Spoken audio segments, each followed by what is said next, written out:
ఓకేనండి. ఓకే దిశ్యూమ్ అయోధ్య త్రిపుర మౌనిష్యూమ్ అయోధ్య రఘునందన స్వామి నారాయణ తిరువేణి శ్రీరంగ మౌని మోదీ. ఓకేనండి. సానియా దేవిషన్ వివరణాన్ని ఓకేనండి చెప్తున్నా కదా.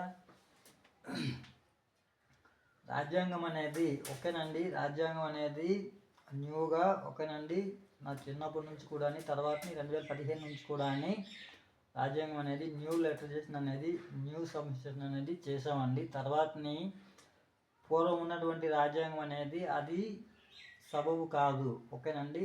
దాన్ని తప్పు పట్టడం కూడా వాస్తవంగా జరిపిన తర్వాతని చెప్తున్నా కదండి. సెషన్స్లో ఉన్నటువంటి చట్టాల ప్రకారం అంటే మదర్స్కి అవైలబిలిటీ అనేది ఓకేనండి. ఓకే డిష్యూమ్ 1929 ఓకేనండి. తర్వాతని 532042 ఓకేనండి ప్రకారం ఓకేనండి. ఓకే డిష్యూమ్